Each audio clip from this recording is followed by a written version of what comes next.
Thank you so much, Courtney. Big Orange and the Texas Longhorns coming your way. That after 8 runs up on the board in our first game for Texas Tech, we're looking at a potential pitcher's duel with these two terrific staffs. It's the Lady Vols, it's the Longhorns, it is the greatest show on dirt.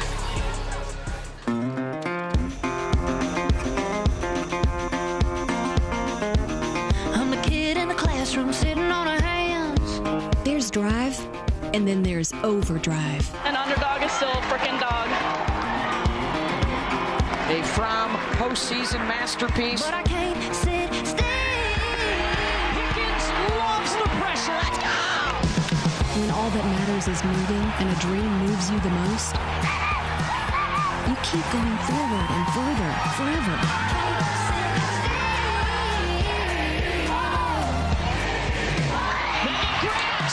Update the record book! Thoughts in my head have a mind of their own. This is a stage tailor-made for you, where the Oklahoma sky is the limit. Arkansas is headed to the World Series for the first time. Exactly what I came here for. Nigerie Kennedy, the celebration in the circle. History made and golden. Now is the time to do what you do best at the Women's College World Series. One step closer.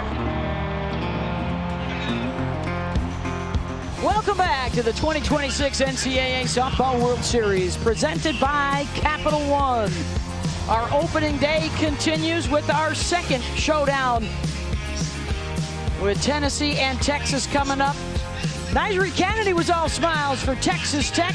Jackie Liss went yard in a run rule win, 8-zip over Mississippi State. Kennedy a part of that shutout with Caitlin Terry. So one team is into the winner's bracket, one team on the brink of elimination. Texas Tech has the day off tomorrow. They'll play Saturday afternoon on ABC.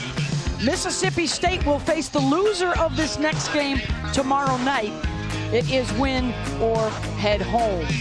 Hi, everybody, and welcome back here to Devon Park. I'm Beth Mowens alongside our Olympic gold medalist, Jessica Mendoza, Michelle Smith. We've talked all season long about the hitters. It's time to open this show with the pitchers today, guys. Well, I mean, hold up. Texas, when you think about this team, looks a lot like the team that won it all last year, but you're right. Tennessee, best pitching staff. We'll see all you. I mean, hold up. There are a lot of coaches that mention that elite pitching shuts down elite hitting. We'll find out here this afternoon. All right, well, let's jump right into this thing with some great arms we are going to see in the circle. And it starts with last year's World Series MVP, Tegan Cavan of Texas. Tegan Cavan's a whole nother pitcher when you get here at the Women's College World Series. Her record, 6-1 with a .73 ERA. Hitters just hit 150 against her, and why? Because on the flip side, they've got the bats, the veteran bats. Katie Stewart and Reese Atwood. We saw what Reese did last year in clutch moments, and Katie Stewart slamming bats, continuing to break records for Texas. So not just the pitching staff for Cavan, but also Reese Atwood and Katie Stewart. We talk about the 27 home runs and the career record holder in 281 RBIs for Atwood. They certainly have all the weapons to make another deep run at this Women's College World Series, but the first challenge will be the best pitching staff in the country all year long. It's not Carlin Pickens to get the start, but Sage Margetko. Well, this Tennessee team is so talented. They've got multiple arms that they can use in the circle depending on the matchups, and it starts with Carlin Pickens. She's recorded the fastest pitch ever thrown, a rise ball and a really good changeup. How about sophomore Erin Newer? She spins the ball, she drops the ball through, but Sage Margetko getting the start today at this World Series game and make the ball dance. She's going to be in the upper 60s. Just so many great arms. #1 ERA in the country. How about #1 whip in the country and the lowest batting average against versus opponents. The Lady Volunteers still in search of their first ever title. They've got the defending champs right out of the gate on opening day in OKC.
spectacular afternoon here in Oklahoma City on opening day of the Women's College World Series.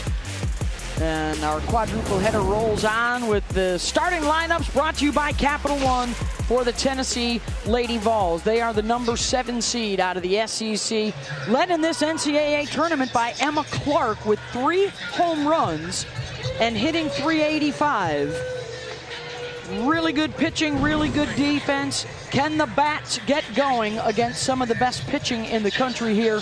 And it starts with Tegan Cavan, the 20-game winner and the All-American for Texas. Cavan with all that experience, over 230 strikeouts on the year because she can move the ball through the zone. It's that rise ball at the top of the zone, over 10 inches of vertical break at 70 miles an hour. But how about a 59-mile-an-hour changeup that clips the bottom of the zone? It induces the swing and miss. That effective velocity just so good. So much experience here in Oklahoma City on this field. Again, it's that vertical separation. She will throw a drop ball down in the zone and effectively mix those speeds with just so much. And our most significant reminder of opening day is the importance of winning here on Thursday. If you lose right out of the gate, almost impossible for teams to come back and win the national championship. It's only happened 4 times in 43 years. Sophia Knight will start things off. She's got a hit in 5 of the 6 games in the postseason for Tennessee. And you hear our home plate umpire, Brian Crochet, with the call. Tatum Stolting, Mike Burwell, Robbie Guest on the bases.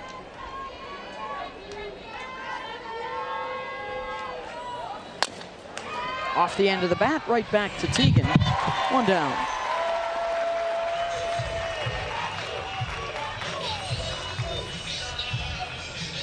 Cavan, the junior out of West Des Moines, Iowa, starts this game without allowing an earned run at the World Series in 31 2/3 straight. Set that record last year, guiding Texas to the title. Ella Dodge gets a hold of one, and then out to left center, and coming back in to make the catch is Caden Henry, 2 out. Karen Weekly guiding the Lady Vols to the World Series for the 10th time. She's 6th all-time in tournament wins. She's got over 100 now. And overall active wins amongst coaches, she is 3rd best. Another competitive season out of the SEC. Ground ball to short, bobbled by Martinez, but still with time to make the play, and it's a 1-2-3. Quick one on 5 pitches for Cavan.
Check out the starting lineups brought to you by Capital One. And here's how it looks for the Texas Longhorns. And right there in the 2 spot, the SEC Player of the Year, Katie Stewart. setting the new school record for home runs in a single season with 27. And they will get a look in the middle of that pack at Sage Marjetko, the junior from Lamont, Illinois, 14-2 with a top 10 ERA and a first-team All-American this year, Smitty. Well, Sage Marjetko is all about spin speed and pitch speed. A great drop ball at the lower half of the zone at 69 miles an hour, but it's the changeup. You can see the way this loops in. She'll dump that down to 48 miles an hour. Again, the differential between those velocities makes it so hard to sit on.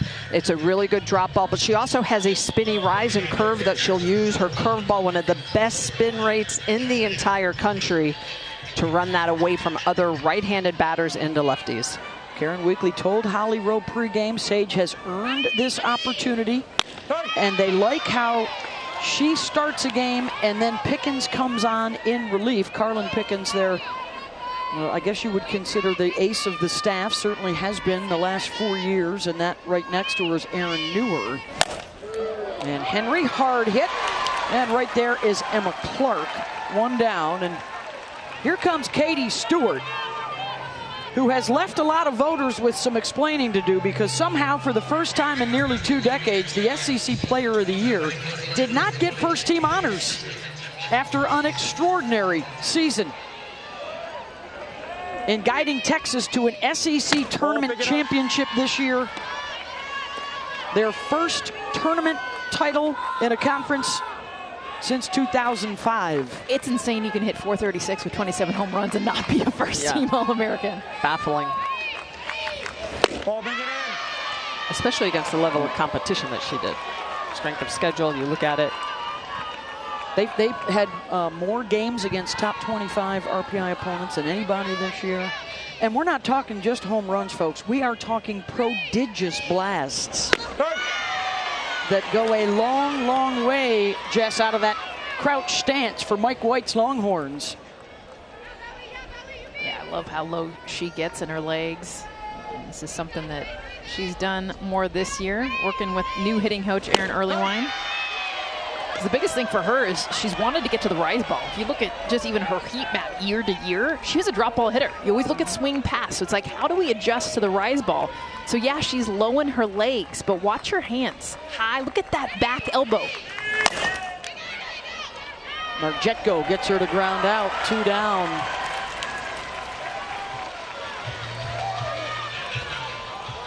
This is going to be a treat to watch how these pitchers try and silence the bats today in our second game. Here comes Vivi Martinez, the junior from Tolleson, Arizona, who was out with an ACL injury last year and did not play on this stage. Mike White has talked about her hunger and her ability to just savor every moment back healthy this year. And Martinez flies that one out to right. Gabby Leach got it. A pair of 1-2-3 starts for the pitchers. Yes.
Tegan Cavan is that girl.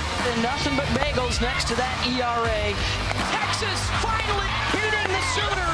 And Tegan Cavan with a win for Grandma. She's got the best seat in the house. Just so good in the circle. Texas winners of the national championship, led by the most outstanding player, Tegan Cavan. Well, Tegan Cavan of Texas was one of the most inspiring performances we've ever seen at the Women's College World Series. The morning her grandmother passed away, her biggest softball fan, she still pitched and beat Oklahoma for the first time in school history here at the World Series. She said her inspiration, her being at every game or videotaping every game most of my life, it really inspired her to go out there and be strong. And it's really special. She was so good in that World Series. 18 strikeouts, 4-0. But guys, more importantly, when they got ready to do their championship rings for the team this season, they have got a very beautiful tiny black diamond on the inside with the inscription of her grandma Anna. They called her Grandma Joe. She will forevermore be with this team in their ring. And the swing. Yeah, it was just an incredible moment. Both Texas and Texas Tech had to get through Oklahoma to get into the championship. And there you see the black right there on the ring. Yeah, and so special for Tegan and her grandmother. Of course, if Texas wins this game, they would have Texas Tech on Sunday afternoon in the winner's bracket.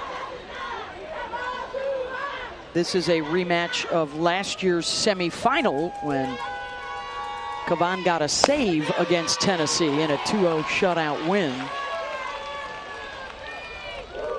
They beat Carlin Pickens that day to advance and knock Tennessee out. Alana Leach to start things off 4, 5, and 6 after Cavan needed just 5 pitches in the first inning. Her counterpart Sage Margetko only needed 9 in the bottom of the first. This is not a great matchup for Tennessee. They have the highest miss percentage of any postseason team, let alone any World Series team. 18%. They swing and miss a lot.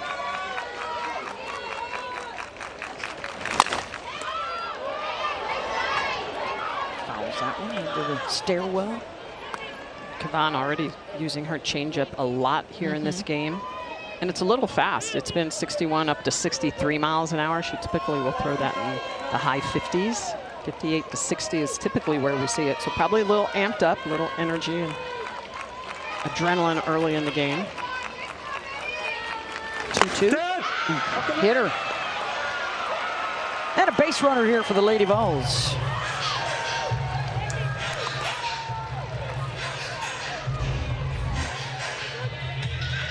It's a rise ball that just gets away from her a little bit too far inside.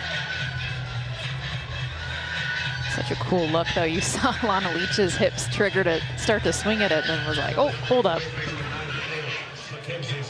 Love all our camera angles, the slow motion. That'll bring up Mackenzie Butt. This has been the lowest scoring team of any in the field here in Oklahoma City. And with that in mind, Karen Weekly inserted Mackenzie Butt into the lineup playing at first base. They made some changes defensively and moved some folks around so they could get better bats into the lineup. And Mackenzie, to transfer from Boise State, where she was a freshman All-American last year, she's hitting over 300. Maddie Rutan, the bat she replaced, was at 228. And Butt has more extra base hit power. Plus, she's got 3 critical RBIs for Tennessee. She came through in some clutch situations. And that is unusual to see 3 position changes defensively to get a better bat in the lineup. But I think it's something you have to do, especially when you have the #1 pitching staff in the country. But you can afford to get away with it because they are strikeout pitchers. They absolutely use their defense, but you have the ability to move things around. She's been their best for Karen Weekly in the NCAA tournament with a runner on base, hitting 500.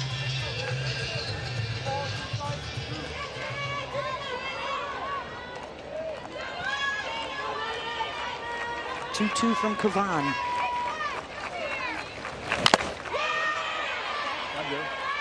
Mackenzie fouls it off.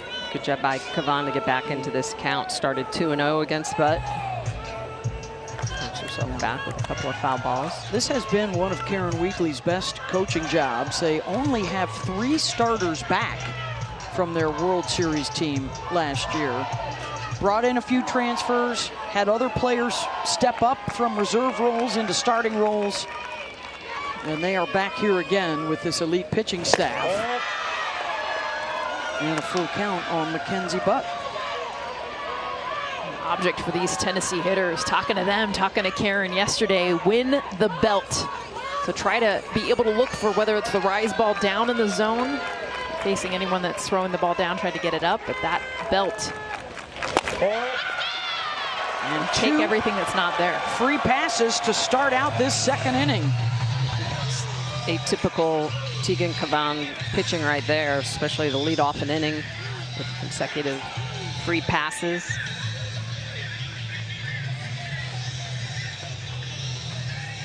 .2 consecutive innings without allowing an earned run in a World Series game for Tegan.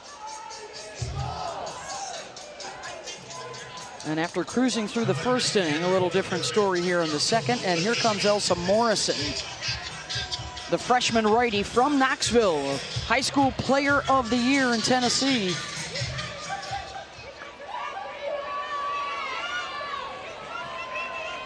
With a couple on base. First pitch swinging, deep fly ball, way back in center, and it's gone! Elsa Morrison with her 7th home run of the year, and it's a 3-run shot to give the Lady Vols the lead.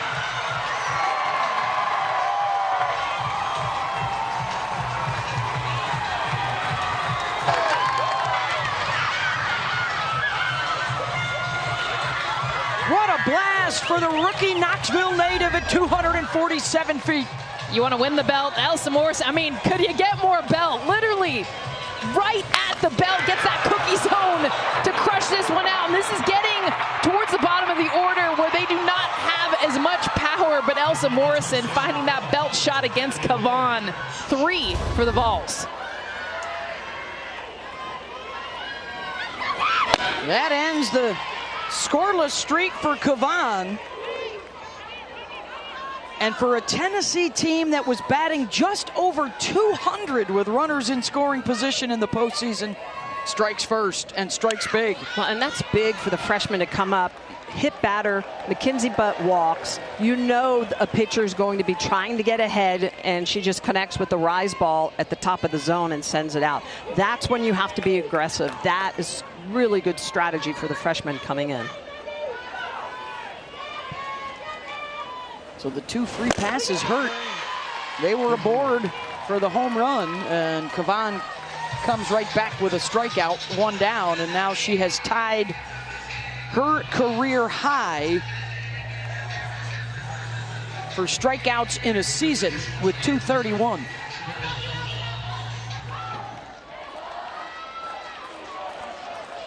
Here's Bella Faw.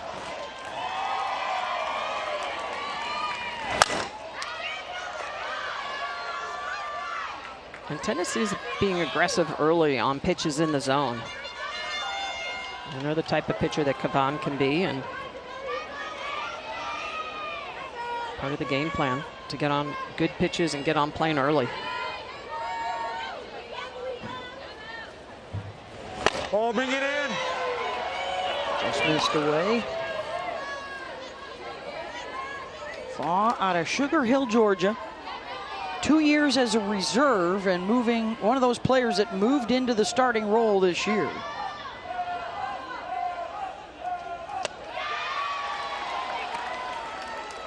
So far 1 for 9 in the NCAA tournament.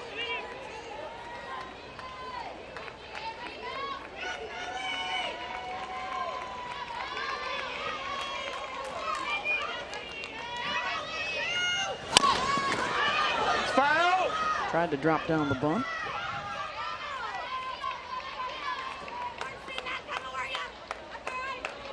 Short game is a challenge with Reese Atwood behind the plate. She is the Gold Glove winner for catchers this year. Last year's Johnny Bench, Catcher of the Year award winner. And this summer, part of the U.S. national team. along with Kavan. Slow roller to third. Nichols is there, 2 down. Take you back to the home run. A beautiful look at a rise ball that did not get up, but you know what did is Elsa Morrison, the barrel, and you just watch her reactions. You see the ball actually clear the screen as it cleared left field. Biggest hit for this freshman.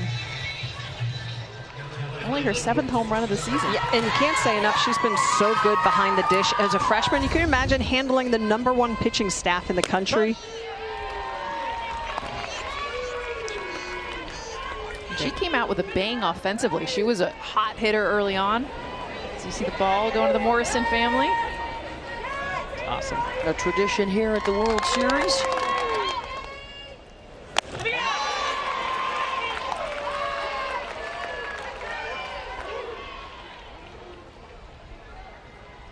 Yeah, it's having a game plan, but it's another thing to execute it. I mean, Tennessee talked to us about Kavan and the approach, and you're watching film, all the preparation that goes into it, but laying off the rise ball and not swinging and missing at it there, that's the difference between Elsa Morrison and that last at-bat strikeout to Holly. A 3-0 Tennessee lead for a pitching staff that doesn't give up more than 2 runs per game on the season.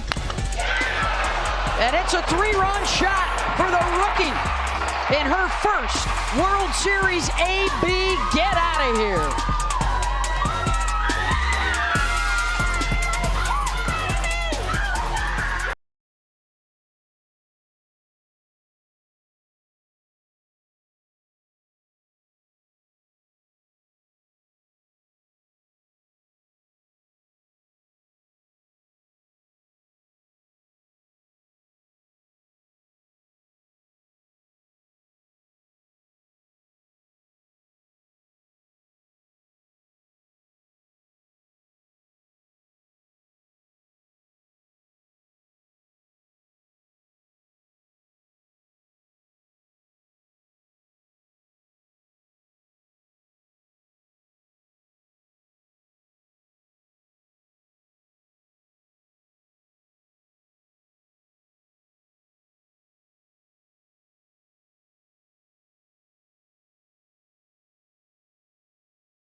The NCAA Women's College World Series is presented by Capital One.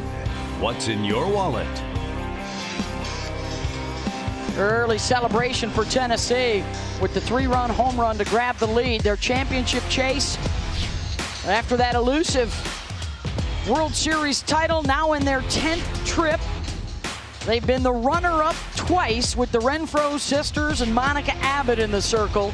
And this trio of pitchers led by Carlin Pickens, best in the business when it comes to ERA and whip.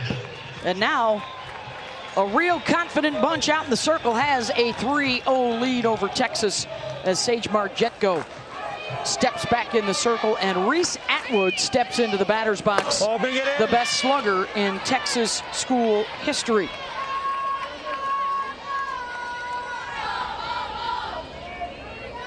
And what's impressed me the most about this Tennessee pitching staff is that whip below 1. It means they're just not letting it. And whip stands for walks and hits per innings pitch. So just not allowing anyone to get on base, or they have to earn their way on base. Look at what happened at the top of the inning. Yep. It was what would have been a solo shot ends up a 3-run blast. Atwood skies that. J.C. Nichols calling for it. 1 down.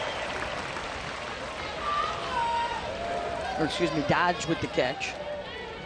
And look at that, held opponents to 1 or no runs in 39 games. Well, Alabama has done it more, and Alabama is coming up tonight against UCLA. And in such an offensive year, that stat is even more staggering. Yes. It's like all the pitching is on 2 teams. Here's Leanne Good, one of 5 starters returning in the lineup for Texas from their championship team a year ago. And then they added Vivi Martinez off the injured list.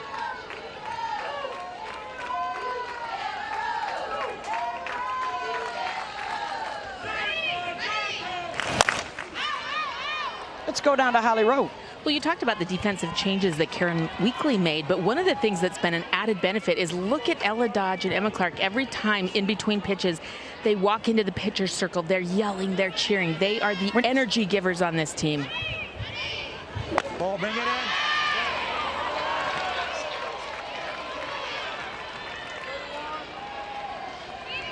Yeah, Ella Dodge being right next to Sage there, all the energy.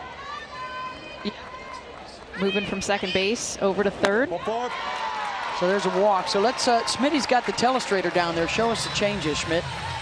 So for Tennessee, in order to get a better lineup, what they did is the third baseman came out. The second baseman, who was here, came over to here. The first baseman went over to second, and then out of the dugout came Mackenzie Butt. And that really was just to get bigger bats in the lineup. So Ella Dodge, who'd been at second, is now at third. Emma Clark, who was at first, went over to second. And it's a lot of defensive shifting around, but these are athletes that have worked in multiple positions. But look at that, too. Yeah. Dodge is more of a reaction kind of person, according to Karen Weekly at third. Clark has played middle infield her whole life. And Mackenzie Butt played first base back at Boise State before she transferred. I still think it's really hard. And Ella Dodge has not played a game at third base since high school. And to go from second to third, I love the energy, I love what she brings, but it's definitely not easy. And that's something to continue to watch, because it sounds like a perfect story and a dream situation. You get into the postseason, you switch things around and it works. But you got to continue to watch this defense, because all these players are out of their regular position. And a swing and a miss there for Marjetko takes care of Hannah Wells. That's her first K of the day, 2 down. Wow, really nice pitch by Marjetko. Look at the spin on this pitch. You can just see the rotation getting underneath of this. It's a low rise ball at 66 miles an hour, but look at the spin speed on this. Whew. And that's what Marjetko's game is. I mean, she spins the ball so well. In for a strike to Ashton Maloney, down in the 7th spot now in the lineup. Senior from Liberty, Missouri. She was the Golden Glove winner for right fielders this year. Had 7 outfield assists. Ball. Nice job. Morrison behind the dish, especially with the runner on. Keeping that in front of her. She's having a game already. Only here in the second. First time at the World Series. All those feels going on. Ashton's picked up her batting average in the postseason. It's a player that Mike White says can really turn things around for them in a hurry with her ability to disrupt.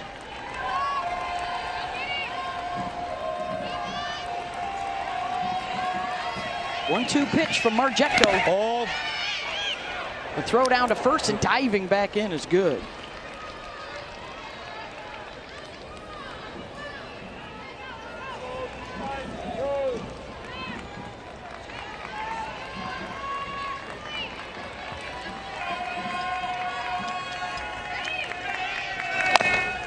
Maloney chops that to second. And there's Clark, the former first baseman, staying down on that one. 3-0. Rocket Top in front.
take home the national championship for the first time. Air drills that one deep and gone. Leanne Gould, 3-run home run. Scott smashes that deep center field.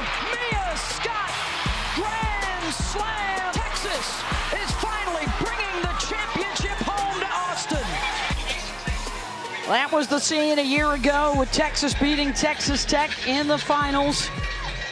And 63% of their home runs, 71% of their runs scored, 80% of their wins, all coming back to try and go back-to-back.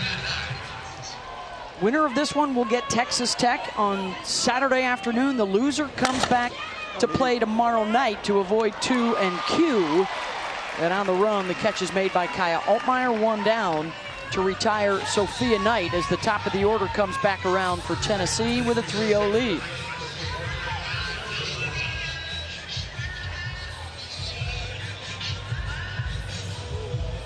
Incredible show for Mike White last year. You know, not only is Texas back here for the 9th time, but so is Mike.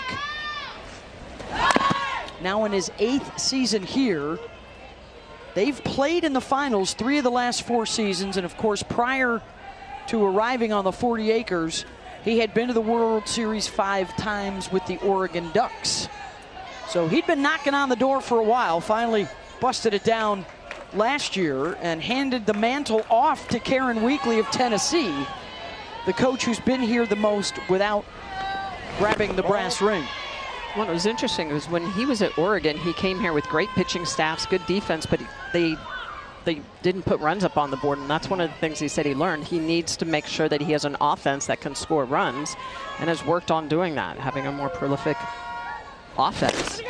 And it's the same thing for Tennessee. Great pitching staffs have to continue to put those runs up on the board, and so far in this postseason, the changes that Karen Weekly has made is helping. Kavan facing Ella Dodge, who flew out to center her first time up.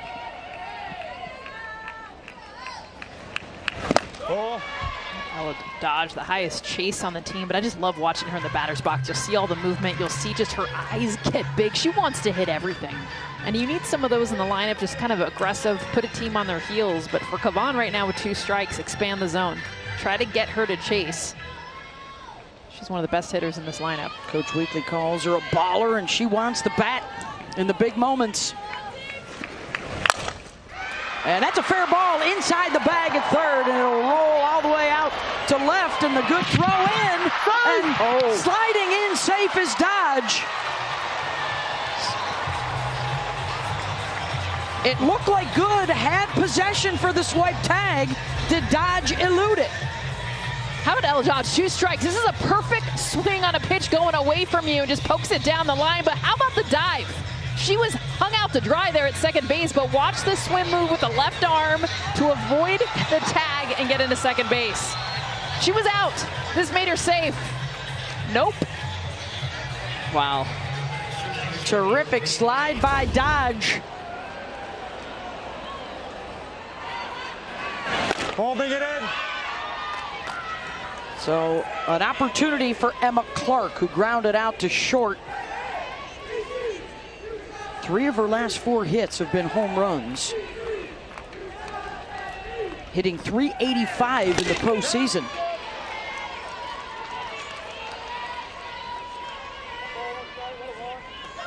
Tennessee's ABs, when they are laying off that rise ball up at their letters, they are battling.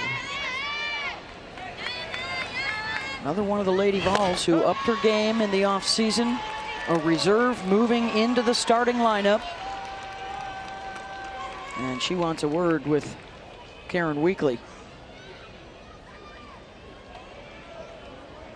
Tennessee started out the season 26-0, the best start in school history. They were ranked #1 for 5 weeks.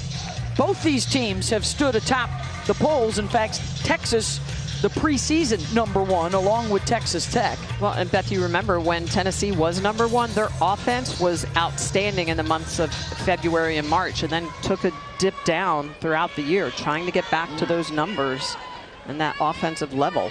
They beat Georgia in the Supers, allowing just 1 run in the 2 games.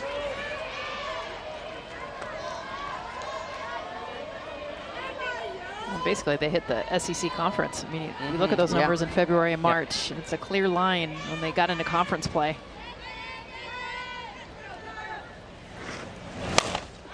Clark out to shallow center and on the run and trying to dive to make the catch is Henry. And now they've got Dodge hung up. And the tag on the back heel applied, and she's out. And I think Tennessee wants to challenge. Dodge immediately looked at Karen Weekly and said, no, she didn't get me. I mean, she missed. She did the swim move on the front end for this double. If she uses it with her feet, because that's what she's got to do, Leanne Good tries to get her cleats. And that's where they said the tag was, but we'll take a look and see if she was able to dodge it.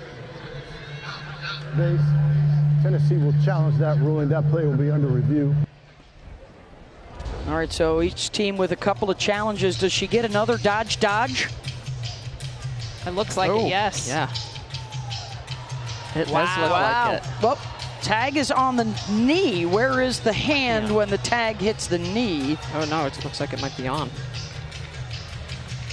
That's the umpire's hand there pointing at the ground. See Ella Dodge immediately say, she missed me. So she missed her there.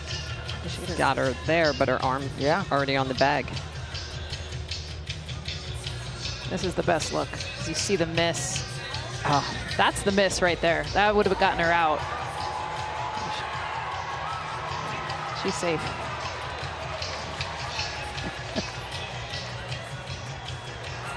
Unless she gets her.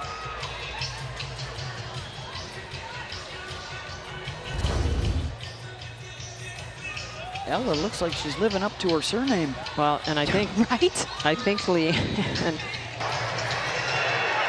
After further review, the ruling on the field has been changed.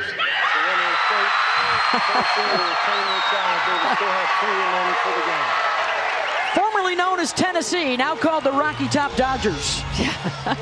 Ella Dodge, I mean, look at the first move, the swim move. This is beautiful, you guys, to do this full speed out to safe. And then she's host here at third if they can get her foot, but they can't.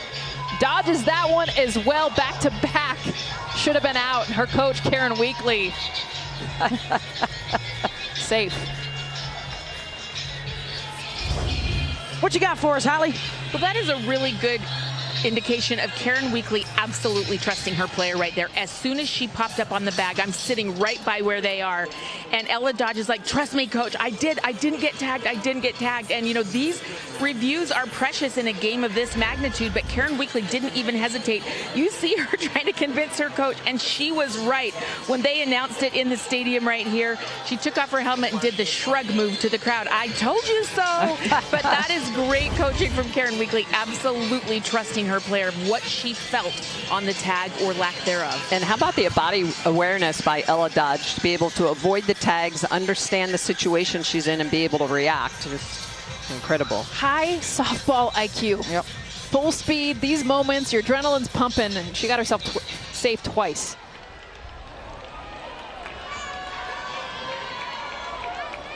Chance here for Alana Leach. And also need to keep an eye on Leanne Good. When she dove to try to make the tag on Dodge, she spiked herself, which is common sometimes when you're wearing those spikes. So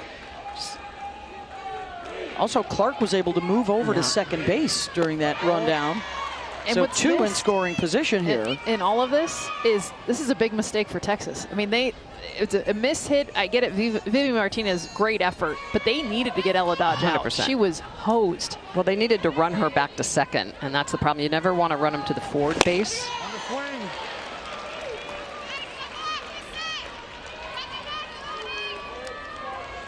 We talk about Ella Dodge and the great move that she made, but it is a miss for Texas to not get that out twice. Chance for them to really bust things open here. Already up 3-0 in the third.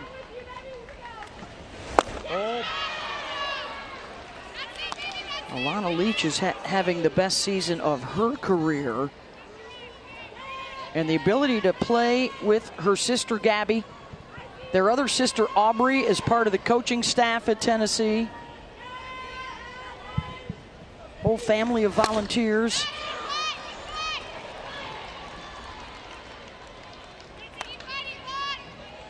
Well, we asked her too, you know, playing with your sisters, you know, Gabby, on this team, and you think about just the opportunity. She's like, I've never known any different. My whole life, we've always been on the same team. Competitive. she says that. She gets a hit, I want a hit. Ground ball to short. Martinez will come home with it, and they've got Dodge in a pickle again. And this time, no doubt about the tag being applied. She was off and running from third on contact, and they get her 2 down. Well, and they're making Texas make the hard play, so she's breaking on contact, knowing that she's got a runner behind her. She tries to get in a run down again, but this is much better run by Texas to get Dodge out. Still runners at second and third for Tennessee. That's a big one there for Texas. So still runners on second and third. And here is Mackenzie Butt. Walked and scored in the second. On the Morrison home run, Elsa is on deck. And it was a great at-bat, by the way, by Mackenzie Butt. Somebody, you talked about this. Kavan does not give up a lot of free passes. It was her walk to get to that home run.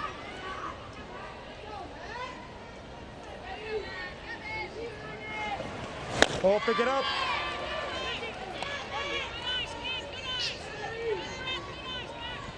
Opening day at the Women's College World Series. Winner gets the day off tomorrow and into the winner's bracket Sunday against Texas Tech. Loser has the quick turnaround against Mississippi State tomorrow night. And a long road back to the championship series if you lose your first game.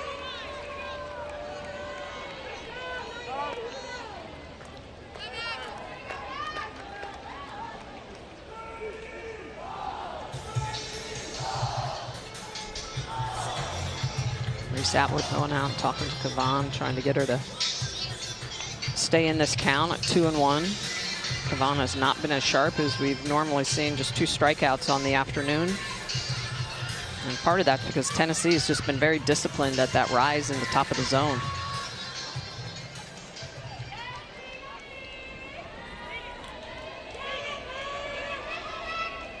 2-1 pitch to McKenzie.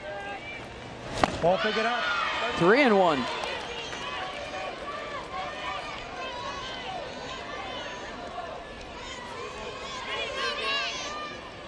Trying to use that drop ball now down in the zone. The changeup still has been a little bit fast. She hasn't used it as much. Full count, 70 miles an hour there. Well, and that's part of the formula of being a pitcher, is that Kavan's rise ball typically will be 67, 68. When you're throwing at 70, you're running out of real estate, so it's almost you're throwing through your spin speeds. Little things like that make a difference.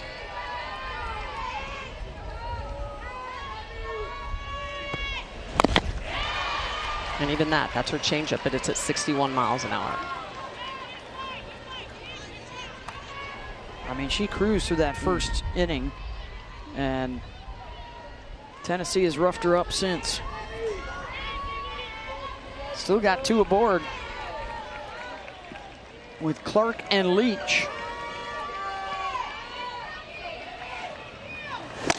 Swing and a miss. Got her to chase out of the zone. Strikeout number 3 for Kavan and the threat. Kavan doing a good job working out of the jam with runners at second and third. This one, she does get the swing and miss on the rise ball at the top of the zone. 70 miles an hour with 5 inches of vertical break upward. Kavan getting out of a big jam to lead the score as it is.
the Women's College World Series presented by Capital One, here with Karen Weekly in Tennessee. Early lead to this game, and you talked to us about winning the battle of the belt. Ella Morrison doing just that. How do you see your hitters really making great contact on Kavan right now? Well, I love the way Elsa jumped on the first pitch she saw that was good. And Kavan's so good that if she puts one there, you got to jump on it. The key is you cannot miss it. And then we've got to do a little better job of laying off some of the stuff that's out of the zone, high and low. I like our aggressiveness. And I think because we're being aggressive, now we can start to tone it back down and be a little bit, more in the zone. I'm sorry, I'm distracted by the dance party behind you, Coach. Sage Margetko gets the start. How has she rewarded your trust in her in this moment? She's been phenomenal, doing exactly what Sage does. It's hard for people to get on time with her, the way she can move the ball, the way she can change speeds. She's just really effective at that. And I just love the way she's going out there and commanding the situation. She pitched here last year, but she didn't start. She's been in so many big moments for us this year. I knew that she'd be okay out there. Thank you, Coach. Thank you. Yeah, the transfer from South Carolina, now in her second year at Tennessee. She was here last season, as Karen referenced. Had labrum surgery last summer. And so her attitude coming back is just throw it. Just make things happen. Enjoy each moment as it comes. And now a big start for her to open up the World Series for Tennessee in a 3-0 lead. The trust that Karen Weekly had in starting her. I think the expectation, you think game one, World Series, who's the superstar? It's Carla Pickens. Expect her to get the ball. I think everyone outside of the dugout expected that, but Karen Weekly having a better understanding. This is a staff, and it's been a staff all year. As much as she, right there, Carla Pickens is the superstar, Sage Margetko has had better numbers. Better numbers and a better, slower changeup. Right back to Sage. And good defense. And has yet to give up a hit, facing the bottom of the order here. And perhaps Tennessee inching a little closer. If she gets through the third inning, one time through the lineup, we may see Pickens after that. Well, and I like the matchup of Pickens after Sage Margetko, because Margetko's been really good at spinning the ball, mixing those speeds. Carlin is more about velocity. JC Nichols will try some short game.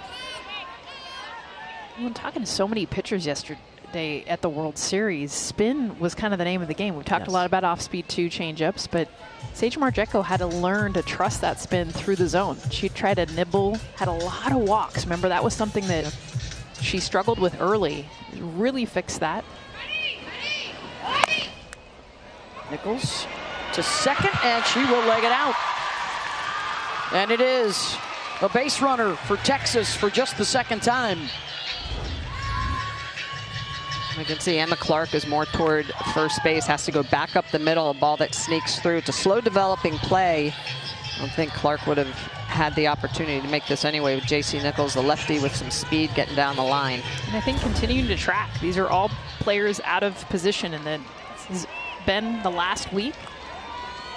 They're going to score that a base hit. And the swing. And it's back to the top of the order. Yeah, and to me, that's positioning. I think if Emma Clark, the second baseman, would have been more up the middle, that's a routine ground out. But because she was more toward the 3-4 hole, that's a much more difficult play on her. Ball, bring it in. Caden Henry, a 3-year starter for them. She says her philosophy is see ball, hit ball.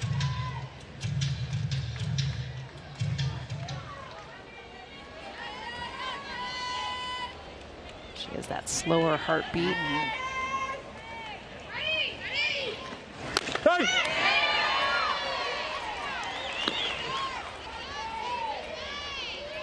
I think what's fun for Caden too is she's also got a ton of speed, so a lot of options that she can go to at the plate. Oh. She goes from batter's box to base. You're bringing the tying run to the plate, and it's the home run hitting Katie Stewart on deck.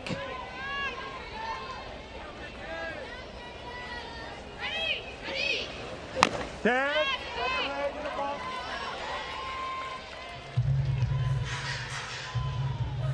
You get to see Margetko, the spin that she has. Biggest thing Yeah, she'll get some swing and miss, but it's just missing barrels. Kaden Henry doing all she can to fight off all those pitches.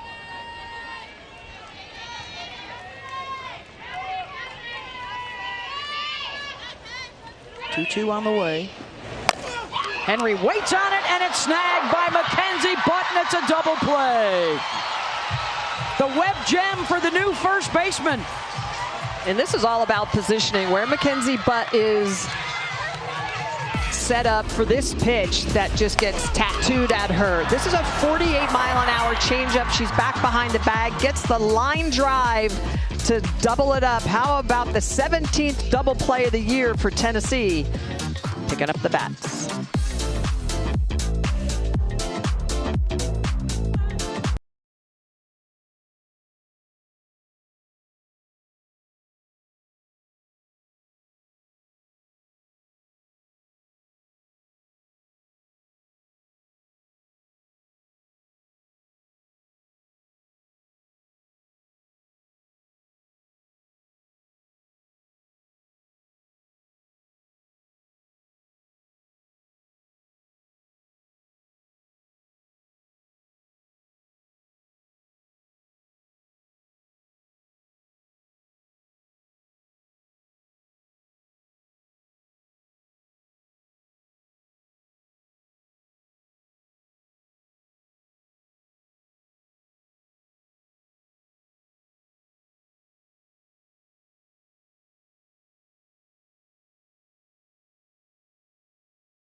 Welcome back to the Women's College World Series presented by Capital One. Here with the Longhorns head coach Mike White. And coach, you've made a pitching change. What has made you decide to do it right now?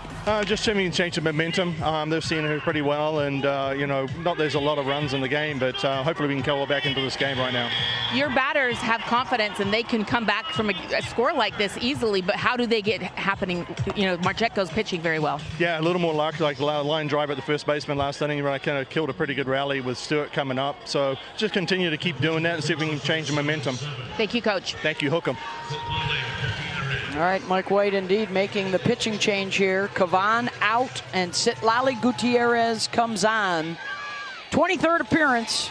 She and Kavan have been a terrific combo this season for Texas. Citlali's another one of those pitchers that has really good spin speed over velocity. She's going to be everywhere from 59 up to the high 60s. She attacks the lower half of the zone. Really good drop ball, an effective off-speed curveball. She likes to throw that drop ball with two seams, so it has a little bit different bite to it. But it's that spinny off-speed curveball where she gets a lot of her whiff. 6, 7, and 8 coming up, and Elsa Morrison had the 3-run home run back in the second inning. She's been the offense. It was a rise ball that, by the way, her numbers on rise balls have been one of the lowest on the team, but she got a rise ball, went with the game plan Karen Weekly had talked about, winning that belt. Ball. I'm gonna take you back and you look at the location and you look at where it was, belt heading up. Morrison just meets this one. 2 runners on base that were put there by Kavan, free passes, and it's a 3-run shot.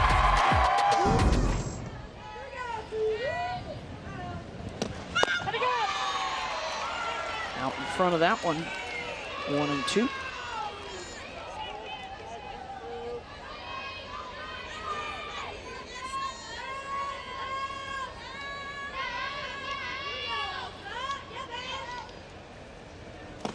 Ball pick.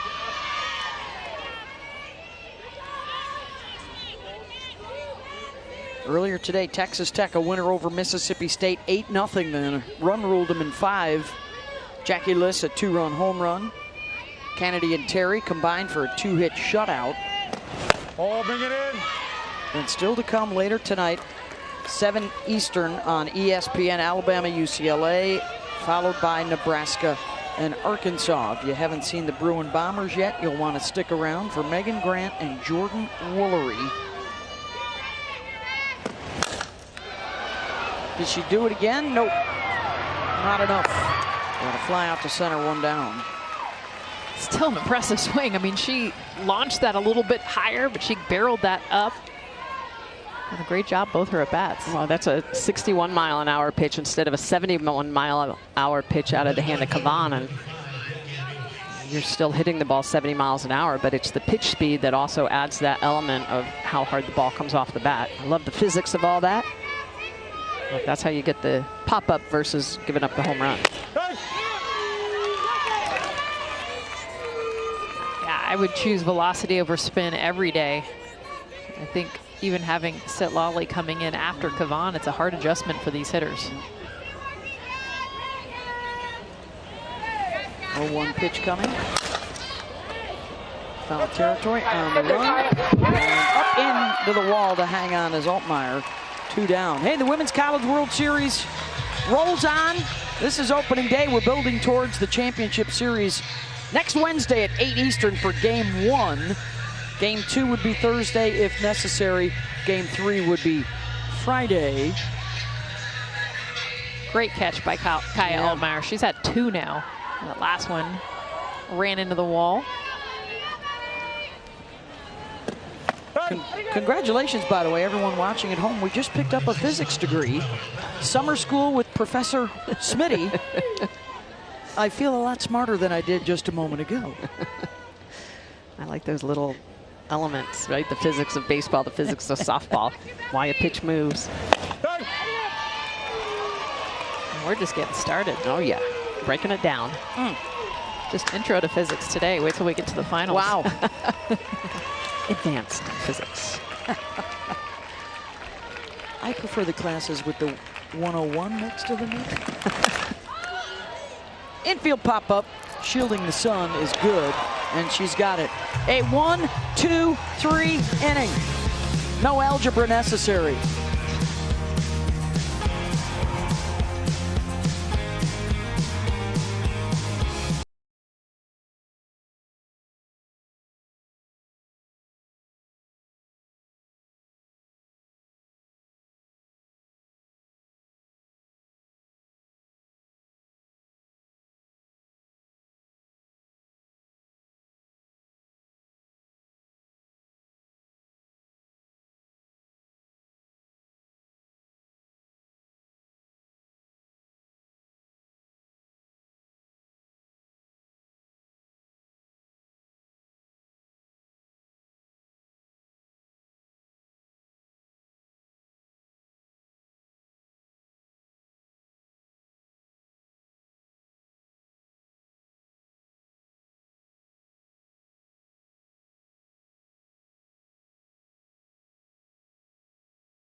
Day and night at the Women's College World Series opening day from Oklahoma City. And 2 Buttes on board for this evening. The bats of UCLA against Jocelyn Brisky, Vic Moten at pitching staff at Bama. And then Nebraska with Player of the Year Jordy Fromm getting set to go against an Arkansas team that had 5 run rule wins to get here. Some notable trends in this one. Well, Tennessee 63 straight wins when leading by 3 runs, and for Texas, tough coming back from a 3-run deficit, which they are staring at right now. Winner gets Texas Tech winner's bracket Saturday after a day off tomorrow. Loser will play Mississippi State. Got to win that to stay here. You guys, so massive the way the last half inning or the last inning ended for Katie Stewart not to come up to bat with runners on base. Definitely the best hitter in this lineup. Stewart tattoos one. Will it stay fair? Back it goes and foul. Now they've got her 0-2, so they will pitch to her. But the idea was just, hey, this is the batter you circle. Do not let her beat her. But with a 3-0 lead, they can go more over the plate. 77 miles an hour off the bat. And it's another ground ball induced by Marjetko to get Stewart out for the second time. Well, that's just because Marjetko has so many different tools to go to. She doesn't live on one part of the zone. She doesn't live just on that arm side.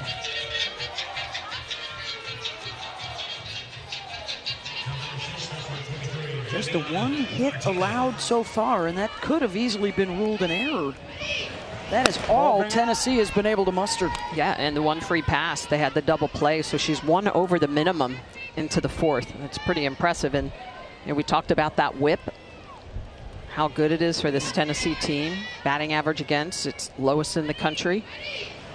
You have to put stuff back to back to back in order to score off this pitching staff, and right now Texas has not had that. Yeah. Marjetko, top 5 in the country in all those things you just mentioned. ERA, whip, opponent batting average. She and her 2 Tennessee sisters, she's competing against them just like she's competing against her 5 sisters in real life who are all ballers.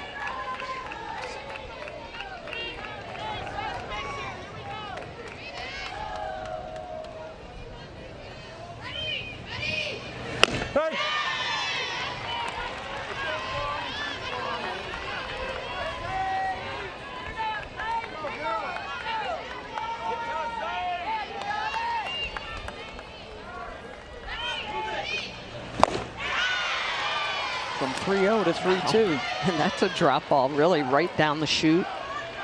But with great late sharp break. And run. I mean, that had run away from the barrel of Vivi. And lost her. Holly?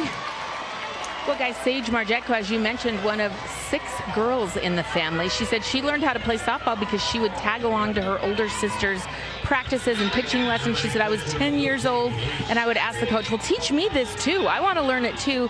And then being the younger one, she wanted to actually compete with her sister. She's like, I was always determined, I got to be better than them. And here she is at the World Series. Shout out to Jade, Nina, and Kaylee, who are the 3 older sisters that Holly was mentioning. Hey, I want to be better than them, because you saw all the siblings in that Marjetko family, but it's all about the older siblings, and I love that it's older sisters she was trying to keep up with. Now she's got to take care of business against Reese Atwood, the all-time leader in home runs and runs batted in. And according to Mike White, when we talked to him yesterday, you'll probably recall what he says was the biggest hit in the history of Texas softball, and it was off a botched intentional walk from Nigeri Kennedy. She singled. They won game 1 and went on to win the series for their first national championship a year ago. Looking for a breakout in the postseason. And what is her final year? The biggest difference in Reese is the power right now. You will see those singles, but her getting back to that slug. Her slug has gone down 200 points since entering the postseason. And so we saw some big clutch hits, and you'll take those too. But what has been missing from Reese is that power, the extra base hit.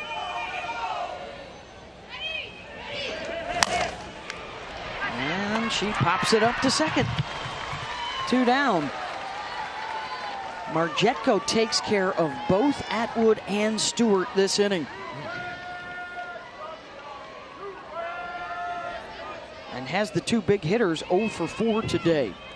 Here's Leanne Good.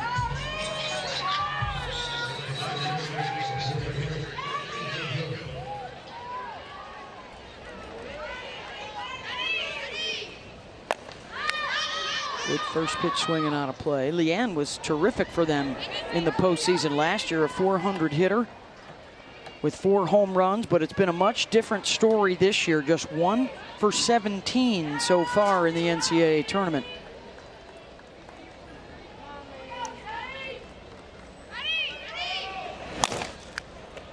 And grounds that one to Ella Dodge. Another runner stranded. It is 3-0 Tennessee as we head to the 5th.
College World Series opening day, and Tennessee with the lead over Texas 3-0. One big swing, and it was the 3-run home run for Elsa Morrison to get the job done. Beth Moens, Jessica Mendoza, Michelle Smith, Holly Rowe down on the field. They're winning the belt, Jess. So the idea is the belt, obviously the waist. So anything that you see just above and below the belt, that is what Tennessee has to own. So you lay off anything above or below, but if it's in this zone, this is winning the belt. You don't miss those pitches, you attack those pitches. Elsa Morrison, that's exactly what she did. You look at her belt and look at exactly at contact where she hit this ball at the belt. So the execution of the game plan, look, on this freeze, the belt, that zone, that is winning the belt. Elsa Morrison did it perfectly. Those were the words that Karen Weekly said to us yesterday, win that belt, and sometimes all you need to do is win it one big time. The pitchers have gotten together now. Carlin Pickens, who was out in the bullpen, is in the dugout talking to Marjetko. We may see her come on, or we may see Sage continue. She's been rolling along, has allowed just one hit. And she hasn't even gone through the lineup a second time. She's been so efficient.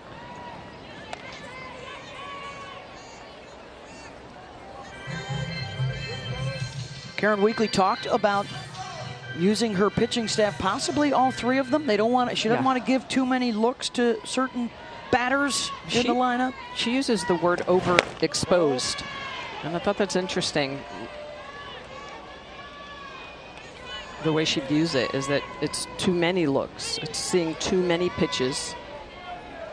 I mean, that's modern day softball, the way that it's thought. I mean, you see it in baseball all the time when they get a certain amount of times to the order.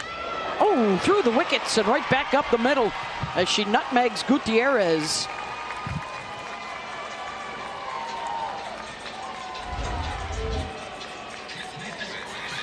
This is just a curveball with a little bit of down on it, and it goes right back hard up the middle. So this is that curveball, really spinny, around 66 miles an hour, and just smashes it right back up the middle off the bat at 73 miles an hour.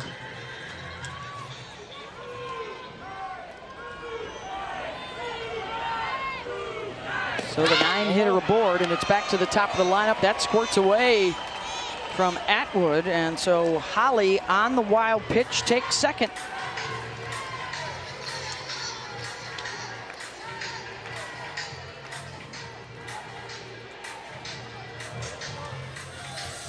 Knight's 0 for 2 with a ground out and a line out.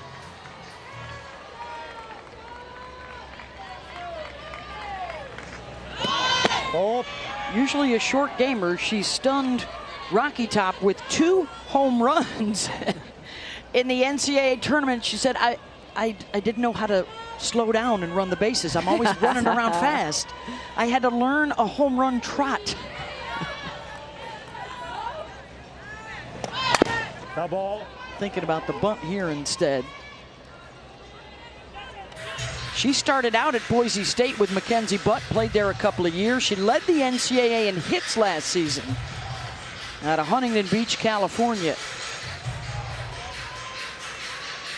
Remember, Sophia Knight, mostly short game, went to hitting away here in the postseason. That's why you saw those 2 home runs, and it's because of that second base umpire. So that second base umpire is not there during the regular season. Right here. There in the postseason. And because of that, could see that her foot is out of the batter's box at times on the slap. That's a look that you normally don't get.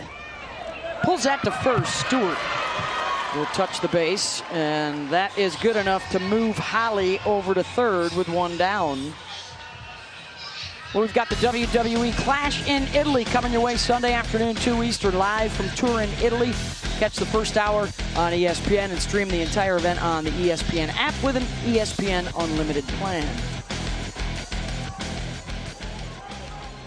Opening day at the ballpark, Devon Park here in Oklahoma City.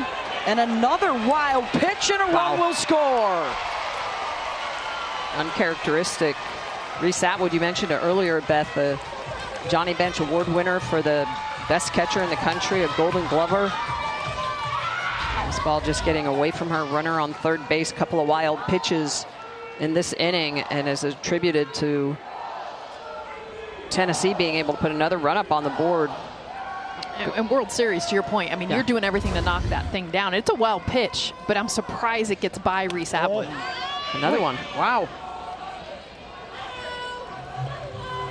Well, we talked with Reese a little bit about the unique, and it's not as much unique to her, but getting down on one knee, and it does limit your ability at times to be able to move for pitches, to reach up at times.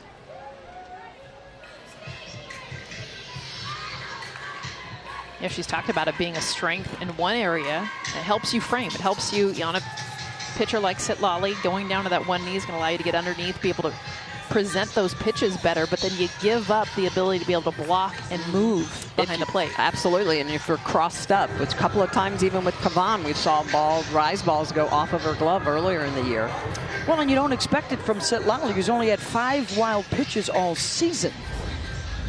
Yeah, I mean, just look at her knee down here and her inability to just be able to reach across her body. If she has that knee up, you guys, she can now bend and move and have that flexibility.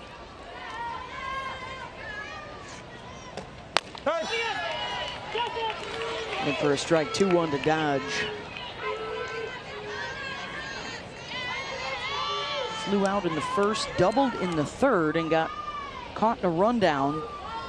Tagged out at home plate. Swinging for the fences there. 2-2. Dodge will swing out of her shoes at times. I mean, she's fun to watch. She is all energy all the time.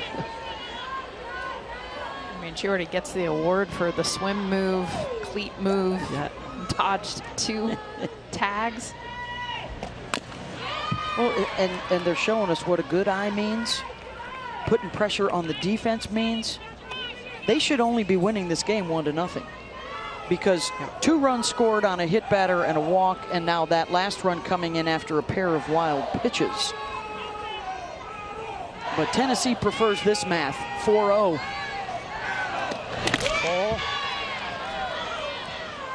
And they are just, wow, peppering the backstop.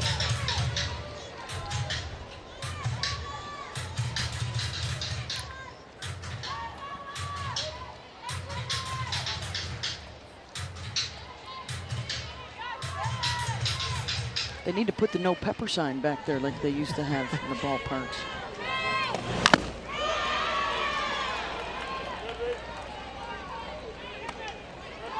And this is a different Tennessee team than we saw a month ago. They were a much more hesitant team. They were, you talk about winning the belt, they weren't swinging at the belt. They were swinging at everything but. 2 strikes, here we go. Well, again, I think you had that success early in the season and that drop down, you get tentative. And I'd rather see that. I'd rather see a swing and miss and aggressiveness, because that is at times hard to pitch to, which is part of the reason why they were getting on Kavan, and Lally is trying to spin it past them. Her first strikeout, 2 down. 67-mile-an-hour downward pitch. It's a little bit of her curve, a little bit of her down ball. Lower inside.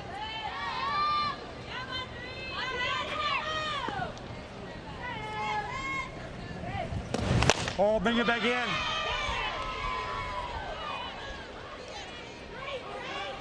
Emma Clark. Ground out in a single.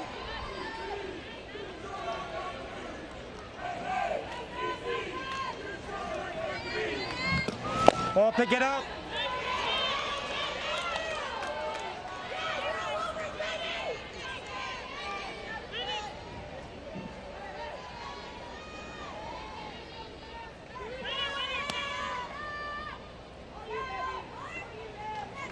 Here's the 2-0.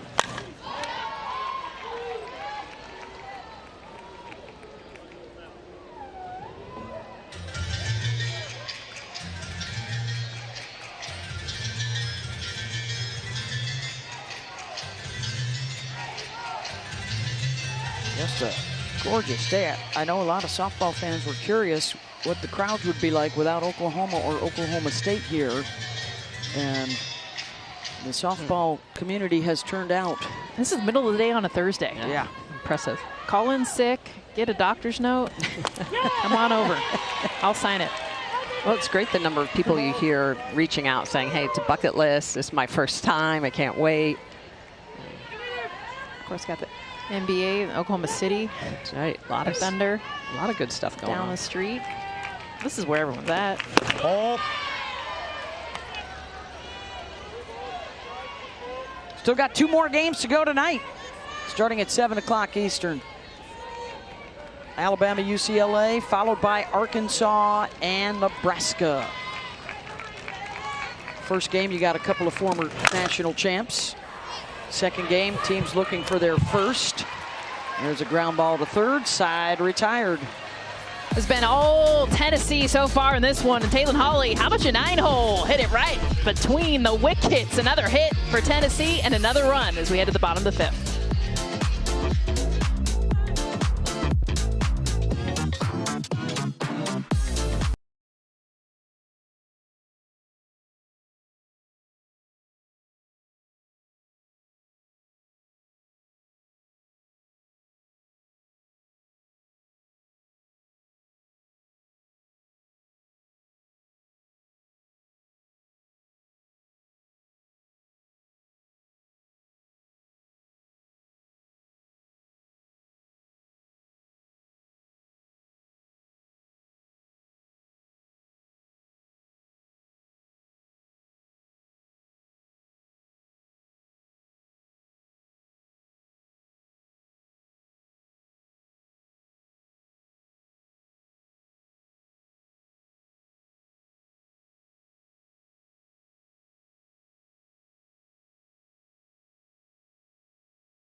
with the 4-0 lead. Carlin Pickens, the 3-time All-American, the 2-time SEC Pitcher of the Year, coming on for Sage Margetko. Well, Pickens with all that velocity, up over 70 miles an hour, drop ball the lower half of the zone, but you got to protect upstairs at 76 miles an hour on the rise ball. But it's the changeup in the low 60s that makes those other two pitches so devastating. A lot of velocity through the zone, but she expands it with that rise ball.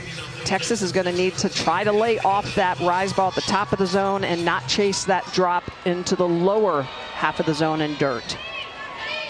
What a luxury for Tennessee to start a first-team All-American and join a PB&J now back in the dugout. No crust, by the way. And now going to another first-team All-American in the circle. And knocked right back up the middle, Hannah Wells. So after Margetko only gave up the 1 hit in 4 innings, Texas immediately gets one off of Pickens. And this is Hannah Wells' zone, by the way. She hits rise balls better than anyone on this Texas team. She gets this rise, beautiful swing path, and kept her front foot open to get to this hard pitch right up the middle.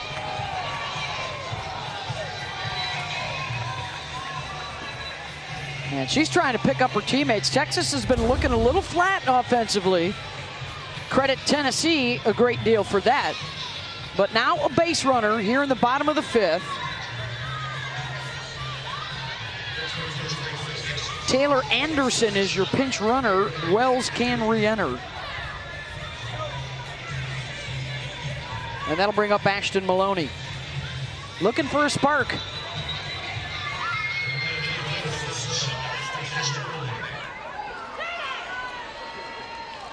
Just the 2nd time up for the bottom of the order today. In play, Pickens fires down to first, not in time, and a couple of base runners for the Longhorns. A little different way to use the short game. This almost looks like a slap bunt, but it's actually just a straight slap.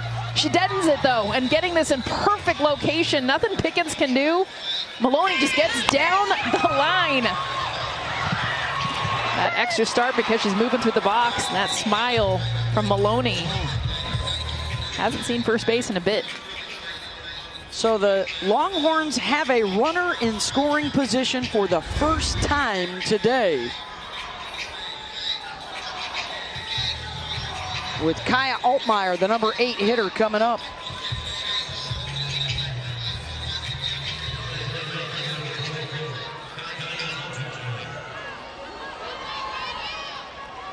Kaya grounded back to the pitcher in the 3rd inning. First pitch swinging at 71 miles an hour from Carlin Pickens. Has thrown the fastest pitch ever recorded, up near 80 miles an hour last year in the postseason. Which is the reaction time in MLB of about 100 miles an hour. Well, you get up to 80, which we've never seen in the history of the sport. Carlin, of course, at 79. That's 112. And that's never been done, male or female, as far as reaction time. Got the long limbs, the long reach towards home plate, so she's even closer than most others get. Gets the pop up. 1 down. And that's what she needed. She needed a non-productive out for Texas. That pop up, not allowing those base runners to move. And the pinch hitter extraordinaire for Texas, Victoria Hunter, will come on to hit. Save their season in the Supers with a 2-run pinch hit blast to win Game 2 against Arizona State. They went on to breeze in Game 3. She's a good matchup against Pickens because of where she likes to hit the ball. Go flash you back against Texas A&M. Grand slam. The Super Regional, and then how about against ASU? This was a pinch hit coming in, and this saved their season. Both pitches up in the zone, and that is her zone. so clutch that she's been 3 home runs in the postseason, including those 2 blasts. You look at her red zone, it is exactly where Pickens likes to throw, and that is up. 5 pinch hit home runs. That's tied for second in D1. So hard to come off the bench and do what she's done. This is only her 3rd at-bat of the postseason. And the biggest at-bat of the day for Texas so far.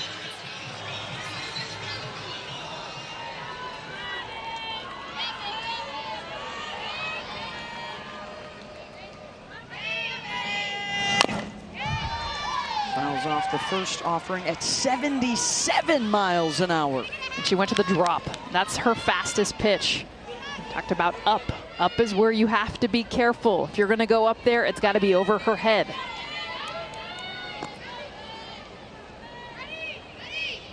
Oh, bring it down.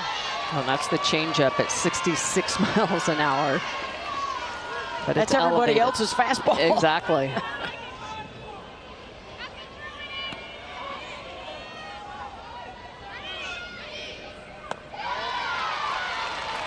Sagemar Jetko had shut Texas down through 4 innings.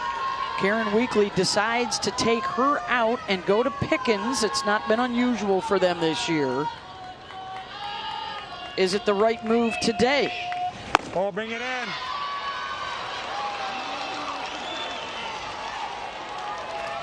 It's a little bit outside.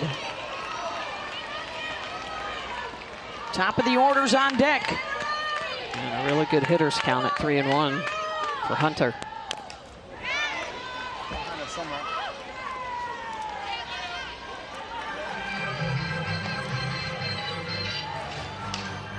And the key for Pickens is really to work from ahead. Look at that, a minuscule .087 when she is working from ahead, but when behind, almost 260 batting average against.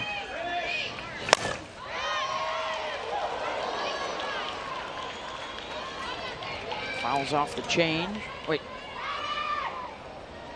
What could be the change coming after 77 miles an hour? I mean, just to see 77. We don't see that from any other pitcher in college softball. She's now hit it 3 times.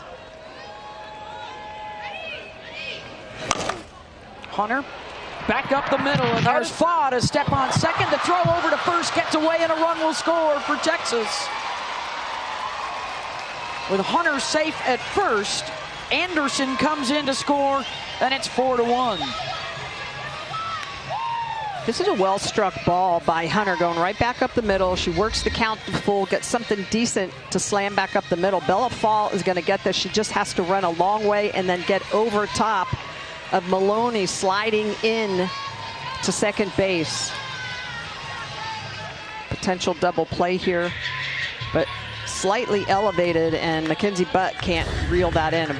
Run up on the board for Texas. So now they pass the bat, and another big trip to the plate here for Caden Henry. They had a chance to bring Katie Stewart up in the 3rd with runners on base. They left her in the on-deck circle. Can they remedy that here with 2 outs? Oh.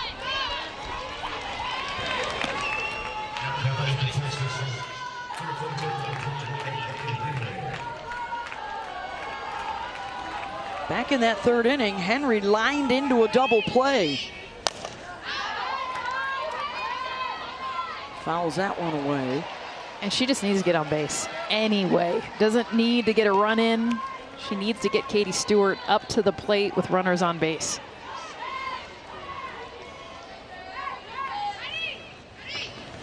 Oh.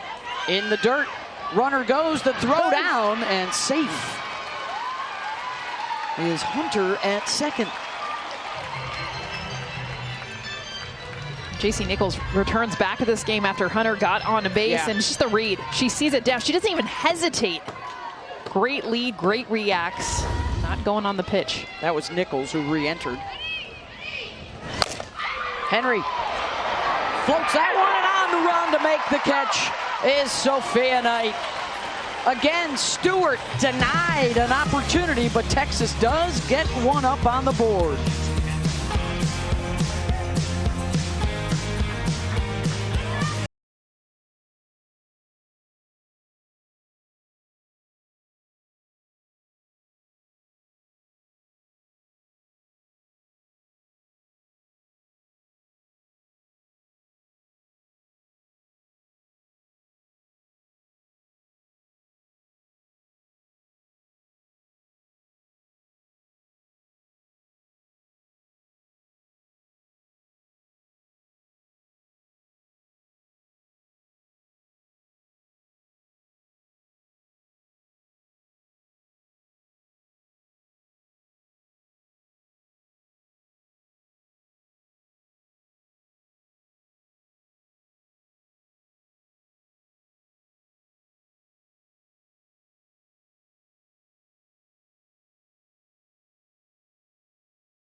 the big swing of the day back in the second inning for Elsa Morrison, a 3-run shot.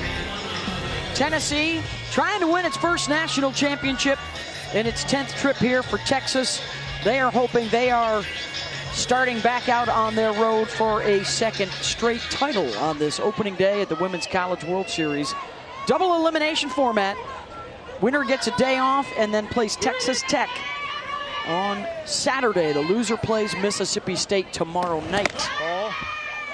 And we'll try and avoid an early exit. Beth Mowens, Jessica Mendoza, Michelle Smith, and Holly Rowe with you here at Devon Park. Citlali Gutierrez out in the circle for the Longhorns. Facing 4, 5, and 6. Here's Alana Leach.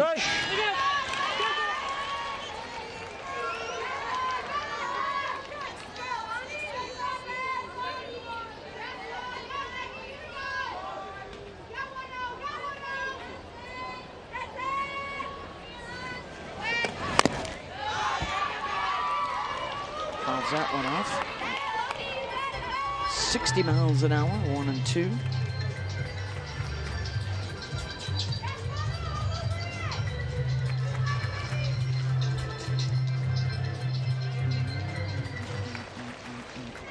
One ball, 2 strikes. Here we go. Slow roller to third. Nichols fires over to Stewart, who holds on. 1 down.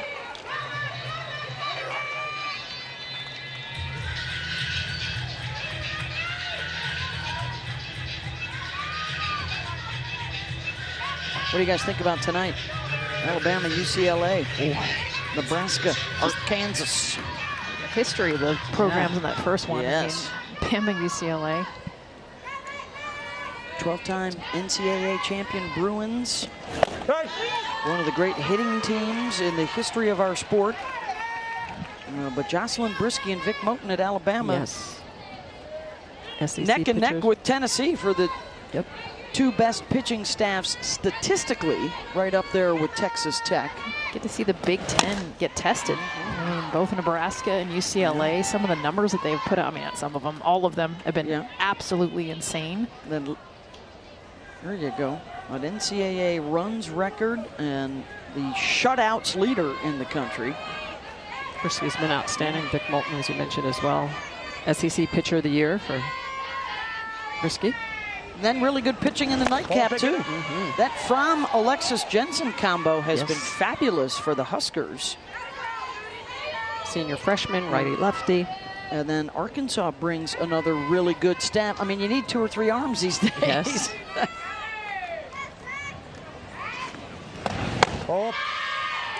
Gone are the Debbie Doom throw your ace every day, all day, and all night.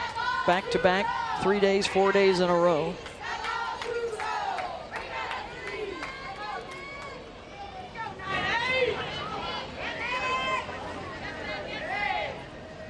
Two to Mackenzie Butt and a strikeout for Gutierrez. Well, we talked so much about the hitting, we thought we should give the arms a little lift as well. And Brisky, Kennedy, Fromm, Kavan, Pickens, all 20-game winners, most with sub-2 ERAs.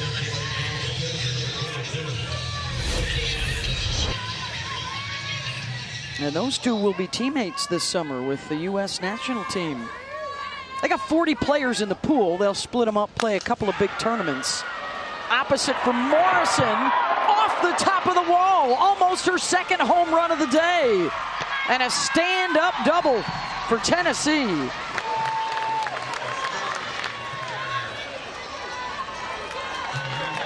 Elsa Morrison, I mean, we keep talking about the belt, and now instead of pulling this one, she goes opposite field. Look at where she is at, just owning that zone right at the belt. This one going away from her barrel, goes with it, and a perfect look at the approach on a pitch, moving away. This is a home run by an inch, a few inches, right off the top of the wall. Oh.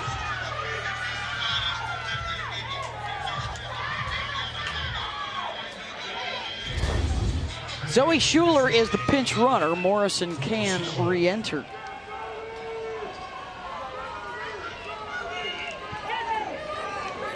What a World Series debut for the freshman from Knoxville. 12th double of the year. And now a Leach sister coming up. It's Gabby. Pulls that to the right side. Good, could not glove it cleanly, and another run will score. Tennessee continues to use its speed on the bases to put pressure on Texas.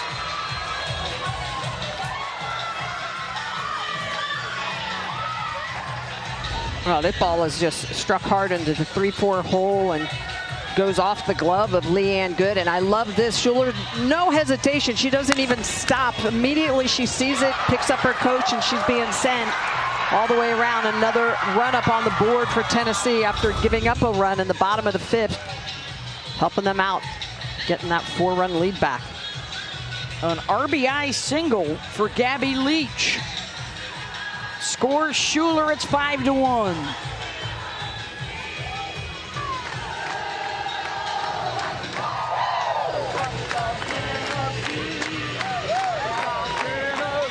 And they are singing Rocky Top now at the Women's College World Series here in the top of the 6th. The Lady Vols extending the lead. And I think we got a pinch hitter coming up.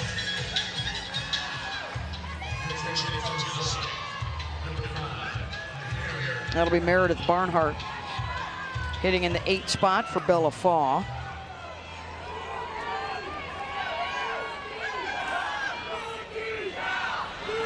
Hey.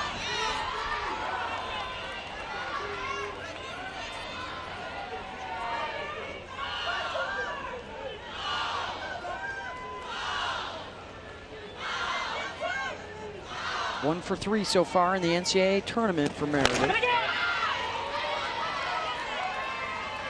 Setlali gets her to swing through it, 0-2.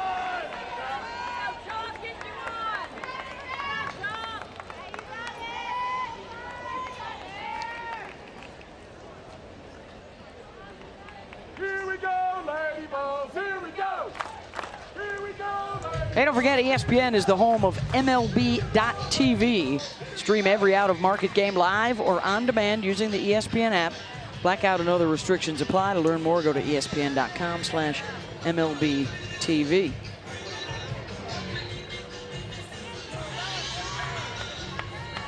The greatest show on dirt. Here in OKC, opening day of the World Series. Ball, bring it in.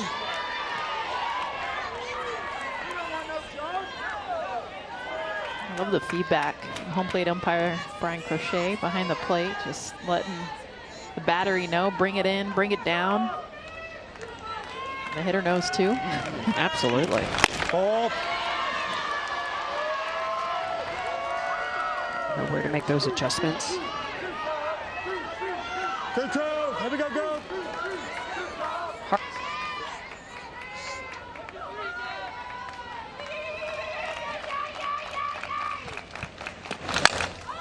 Barnhart got under it. Golfs that to Martinez at short. And that'll do it. To the bottom of the 6th. Time is getting short for Texas.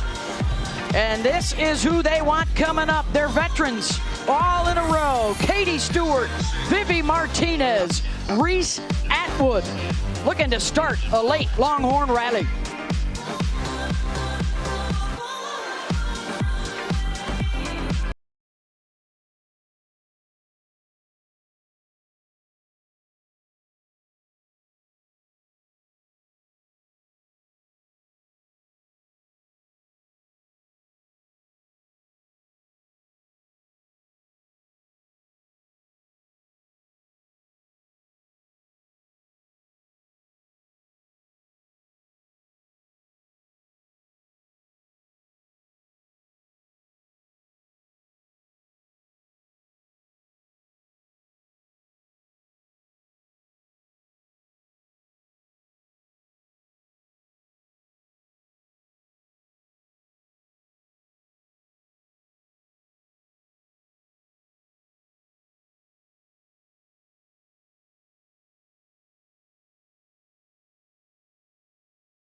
plenty of love in Oklahoma on this opening day of the Women's College World Series. You better win today or it's a long road back. 90% of the champions have started 1-0, and it is really rough coming out of the loser's bracket. 6 outs for Texas to work with. They trail 5-1, facing Carlin Pickens, an All-American arm in the circle for Tennessee. But this is the part of the lineup that would have to do it. Stewart, Martinez, and Atwood coming up. On the swing. And it's the SEC Player of the Year to try and get something going. Just 3 hits leading to the 1 run today. Ball, pick it up.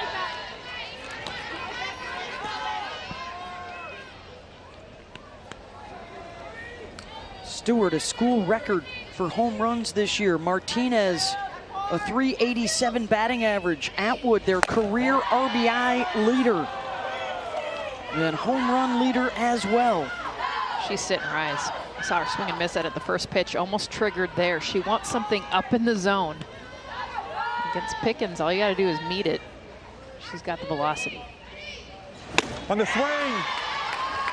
Does not meet it.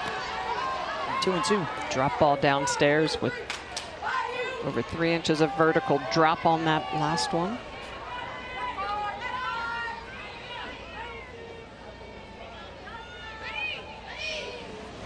Ball. And the count goes full. 5 pitches, she hasn't even seen a strike. Swung in through 2 pitches out of the zone. See if Pickens even gives her anything in the zone.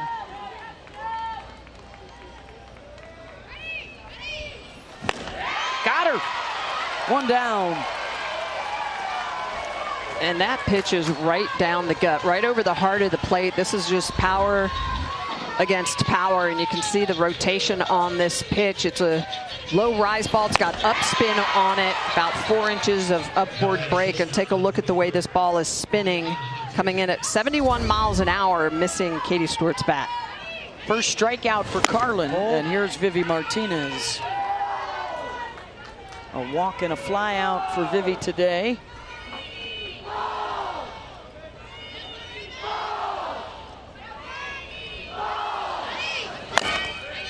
Ground ball to first, 2 down.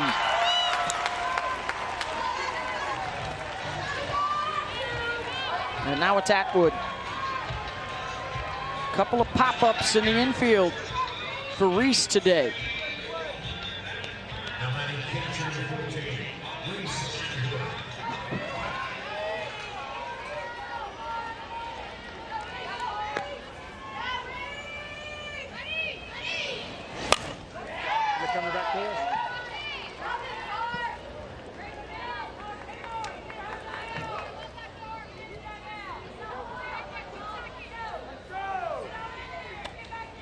Another matchup of All-Americans and U.S. national teammates this summer. I just keep giving it to you. Reese, you're just waiting. When's the at-bat going to come that's going to break it open for her? She's had a few hits in the postseason, but has not barreled a ball in the gap or in the air almost a month. Well, especially has been susceptible to the off-speed and changeup. And there's a base hit out to left for Reese with 2 outs. That's got to feel good for her just to get on first base. But again, she barrels this, it's out of the park. Gets it off the end of the bat, very end of the bat, 60 miles an hour off the barrel, but she is on first base with a hit here with 2 outs of the 6th.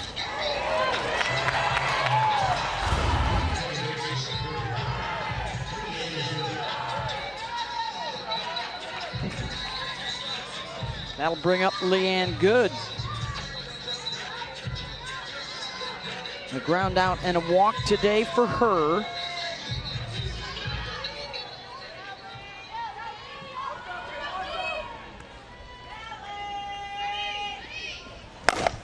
Good. Puts a charge in one. Deep center field. And that one will get out. 1 for 18 in the postseason before that swing for Leanne Good. And it's a 2-out, 2-run shot. This is the charge they needed. The bats have been quiet. How about Reese Atwood gets on base with the single to get Leanne Good up with 2 outs, and she gets one down the middle, kind of coming in on her hands. And a beautiful job on that drop ball, staying inside and getting barrel. 2-run shot for Leanne Good. And that's a 76-mile-an-hour drop ball. Off the bat, it's 72 miles an hour. Did you see the relief on her face? Wow. And the exultation after what has been such a quiet tournament for her? Not anymore. And it's a 5-3 game. And it's Hannah Wells who has set a new freshman home run record at Texas this year with 15 of them.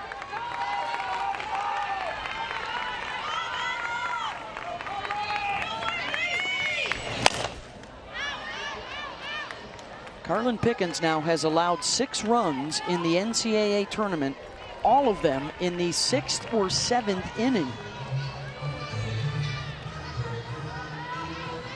I think Leanne Good was swinging first pitch no matter where it was. Sometimes you get to the point when it's been a bit since you've been on base, 1 for 18, and she was taking a hack.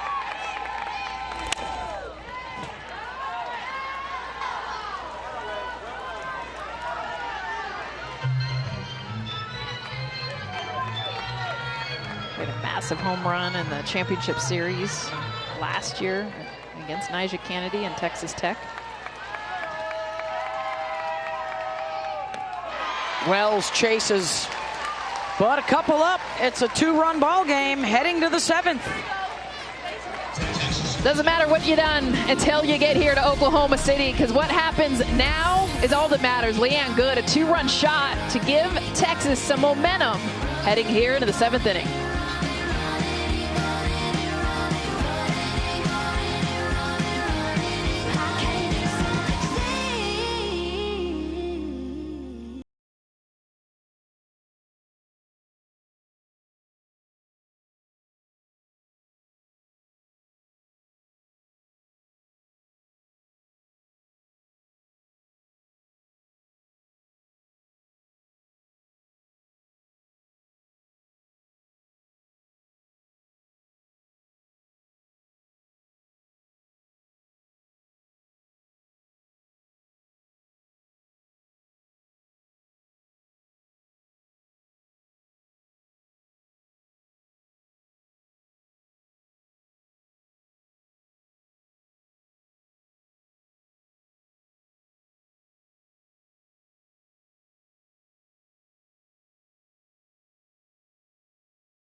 The NCAA Women's College World Series is presented by Capital One.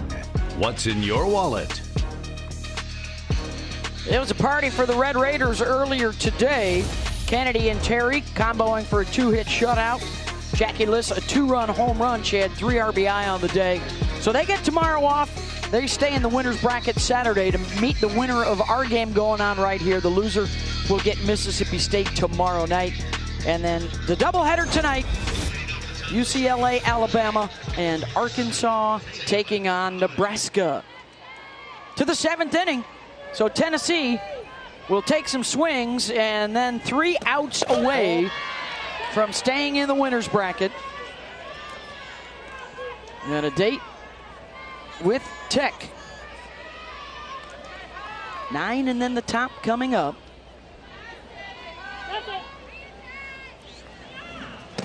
Oh, bring it in. Citlali Gutierrez trying to keep the score as is. And then the bottom of the order would be due up for Texas in the bottom of the 7th inning.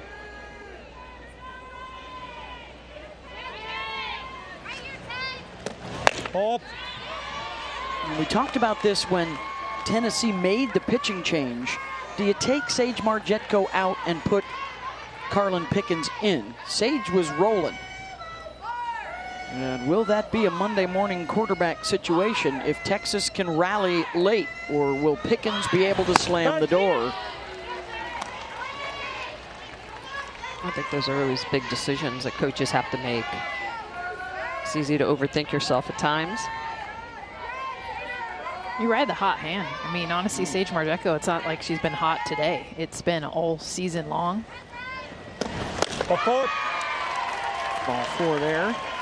She's given him 1 hit. A walk here to the number 9 batter. Pickens is coming back in from the bullpen. She often will head out there to work on something between innings. Of course, fresh in Tennessee's mind is also last year Tennessee had a 2-run lead on Oklahoma here at the World Series. And Ella Parker hit a 3-run homer to walk it off in the 7th inning. They would prefer to avoid a similar fate today. Hey.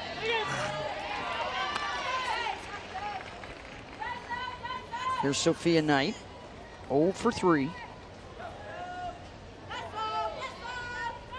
The 5 runs on 6 hits. Some scrappy base running, putting some pressure on the defense today. 2 runs scored after Lady Vols got on base with a hit by pitch and a walk, and then a 3rd run scored on back-to-back wild pitches to get into scoring position. Short game, and safe at first as Stewart struggled to get it out of her glove. Knight is aboard, and that pushes Holly into scoring position. Well, speed never slumps, and this is all about getting down the line. Knight is going to dump this down right in front. The corners are going to have to come in. She gets it away from Reese Atwood, and that's the key, is that she makes Katie Stewart have to come field this, not Reese Atwood. With that speed, she gets down the line. Big opportunity here in the 7th for Tennessee to get some runs back.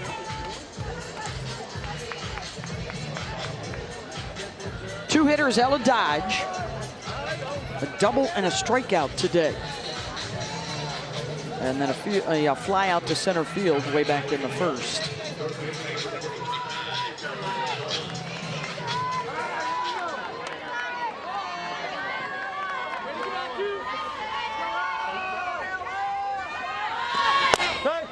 She squares around and takes strike 1.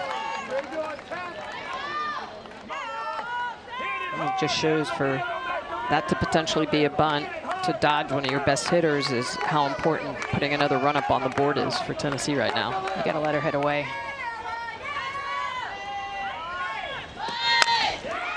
Drops down the bunt. Only play is over to first to record the out. And a good sacrifice there from Dodge.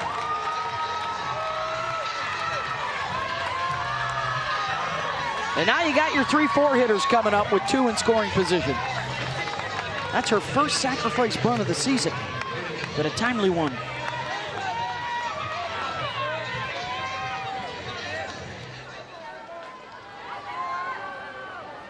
Here's Emma Clark. Oh.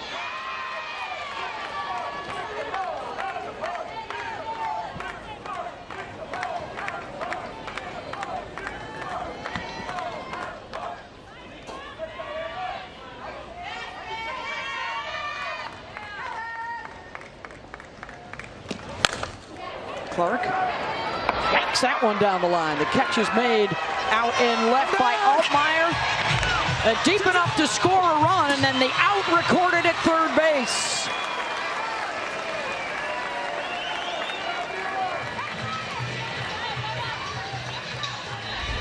But a run up for Tennessee on the tag up from third as Holly comes in to score. And then Knight thrown out.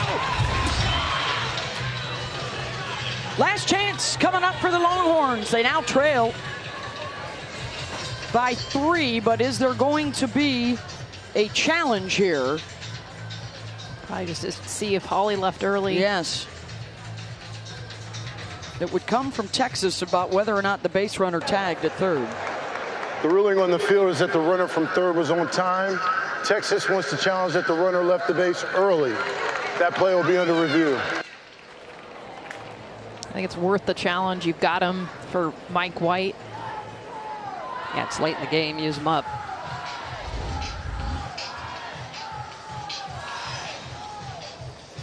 She did not. Yeah, in fact, fine. She was late. She was late, if anything, absolutely. And you're seeing more runners err on the side of being late because of this. And I think on that, that's smart, because on that play, you know you can leave late. That's a hard throw coming in from the foul territory, crossing over.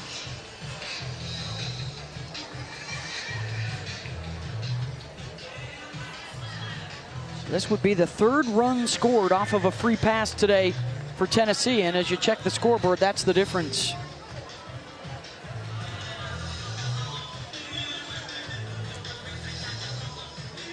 Looks like this will stand, and Tennessee will hand it off to Carlin Pickens to try and shut this thing down and win their opener here at the World Series.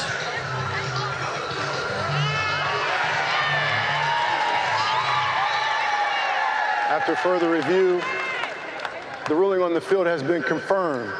The runner from third left on time. That will be Texas' first challenge. So Carlin Pickens will have the ball in her hands with a 3-run lead when we come back.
Lady Vols of Tennessee with the 6-3 lead over Texas as we head to the bottom of the 7th. Opening day at the Women's College World Series.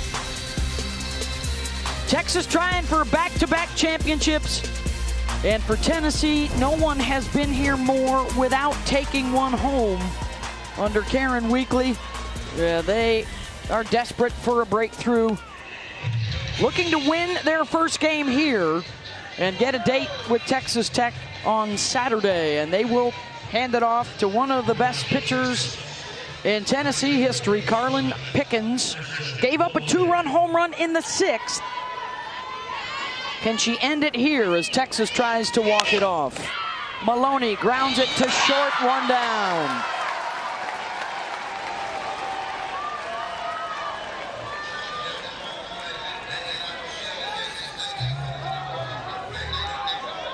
The defending champs 2 outs to work with. Otherwise, they are in an elimination game tomorrow. Tegan Cavan started and looking at taking the loss right now.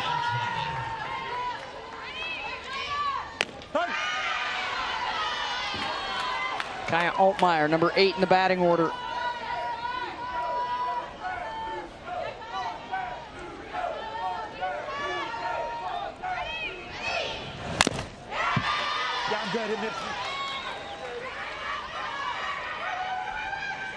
Last defending champ to lose their opener the following season. Got to go back to 2018 and Oklahoma.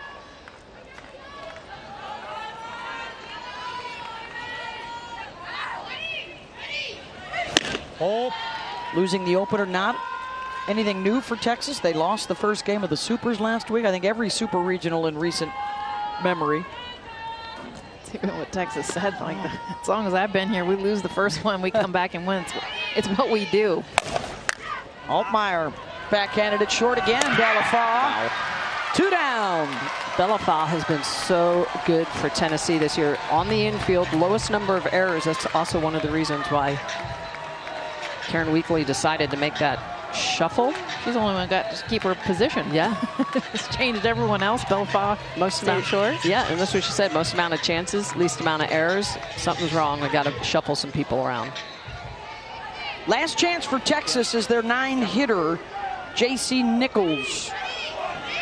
Oh. Singled her only time up and then was pinch hit for in the 5th. Trying to roll it back up to the top of this order. That's where Texas is the biggest threat.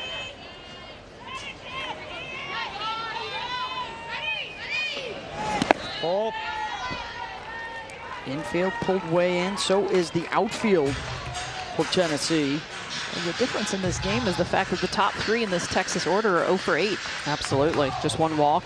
Vivi Martinez getting on base.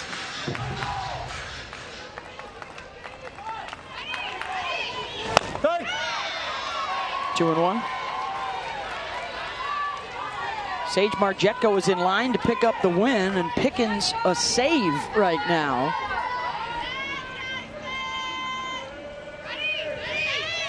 Oh, bring that back in. 3-1.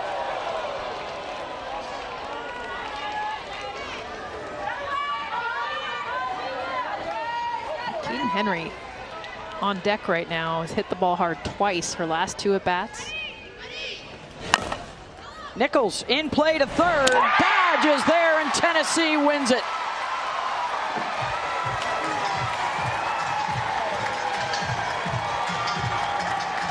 How about Tennessee upsetting the defending champs coming into this game?